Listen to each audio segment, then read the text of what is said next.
तर फडणवीसांनी TV9च्या मुलाखतीतून नारायण राणेंबद्दल गौप्यस्फोट केलाय। पहिल्यांदा युतीचं सरकार आल्यापासूनच उद्धव ठाकरेंची मुख्यमंत्री पदाची महत्त्वाकांक्षा होती। 2004 मध्ये जो गेम उद्धव ठाकरेंनी राणेंसोबत केला तोच गेम ठाकरेंनी शिंदेंसोबत केल्याचं फडणवीस म्हणाले। पाहूयात।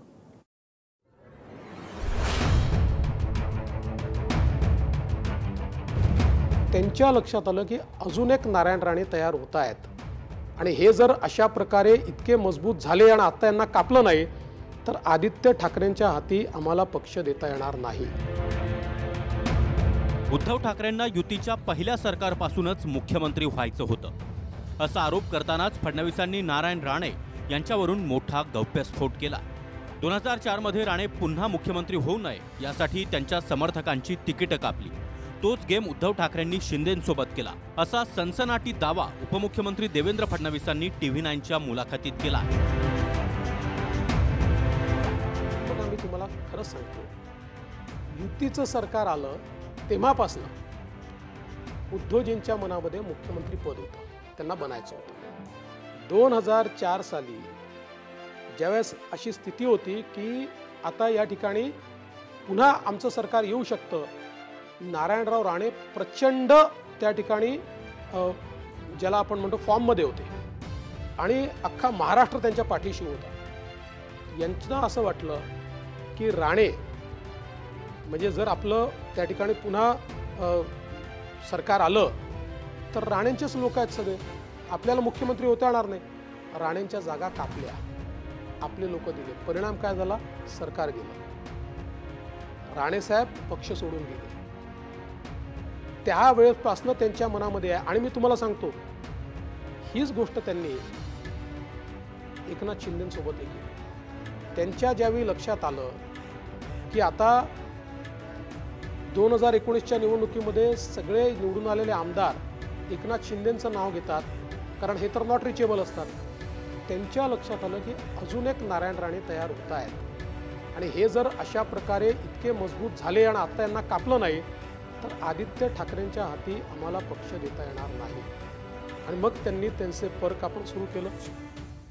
मुंबईत शेवटच्या टप्प्यात भाजपनं आपली पूर्ण ताकद पणाला लावली आहे। भाजप आणि शिंदेंच्या शिवसेनेची खरी परीक्षा मुंबईत आहे।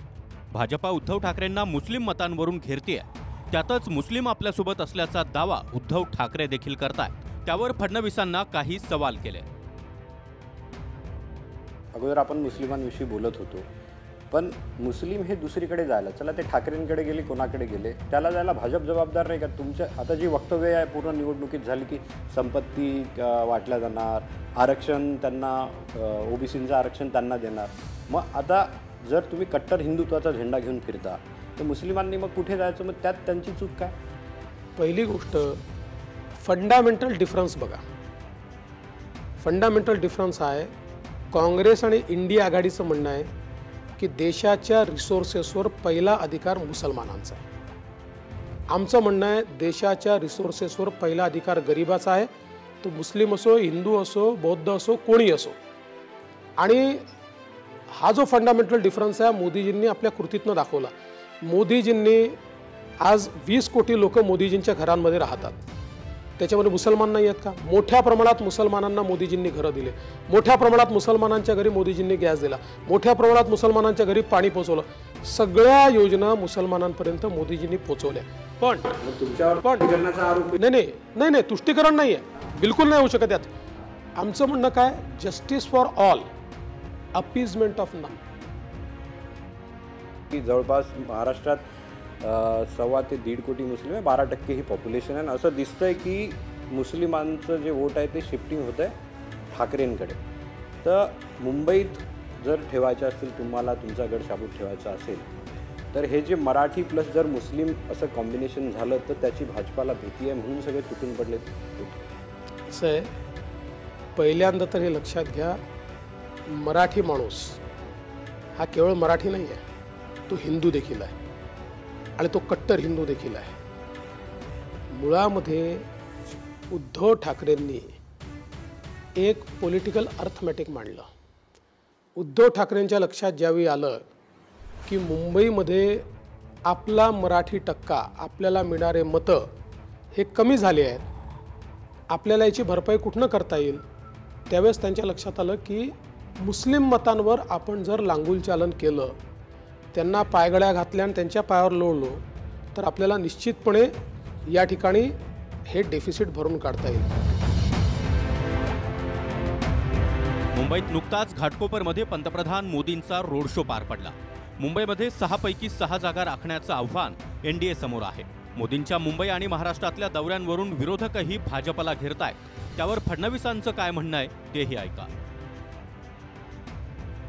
शिंदेची जी शिवसेना आहे ती खरी शिवसेना आहे. बाळासाहेबांची विचारसरणी ही शिंदे पुढे कॅरी फॉरवर्ड करतात म्हणून ती शिवसेना आहे. जर तुम्ही आत्ता बोलले की बाळासाहेबांचा इथे प्रभाव होता, त्यांच्या शिवसेनेचा इथे प्रभाव होता, मग असं असेल तर मग शिंदेंचा रोड शो करायला पाहिजे होता ना, मोदींचा रोड शो करायची काय गरज होती? असं आहे की उद्धव ठाकरे आहेत ना, नेते आहेत ना, केजरीवालला कशाला बोलवलं? काय कारण केजरीवालला बोलवायला? कशाकरता शरद पवारांना बोलवलं? असं आहे, हे सगळ्यांनाच माहिती आहे, या देशामध्ये मोदीजी हे लोकांना हवे आहेत आणि मुंबईमध्ये त्यांचं आकर्षण आहे. शेवटी आपण जनतेत कोणाला बोलवतो? ज्यांचं आकर्षण आहे त्यांनाच बोलवतो. ज्यांचं आकर्षण नाही त्यांना आपण बोलवत नाही. हां, जेव्हा मोदीजी नसतील त्यावेळेस आम्ही शिंदेजींनाच फिरू, त्यांचंही आकर्षण आहे. ते सांगून राहिलो, मला माहिती होतं तुम्ही सवयीप्रमाणे असंच इंटरप्रिट कराल म्हणून तुम्हाला सांगतो. मोदीजी नसले तर शिंदे साहेबांनाच फिरवतो. आमचे नेते शिंदे साहेबच आहेत.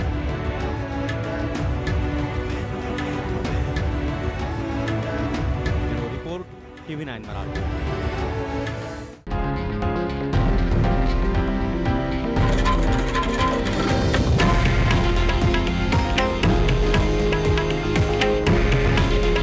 हे आहे देशातील नंबर 1 न्यूज नेटवर्क आणि आपण पाहत आहात TV9 मराठी. काळजी तुमची, हित महाराष्ट्राचं.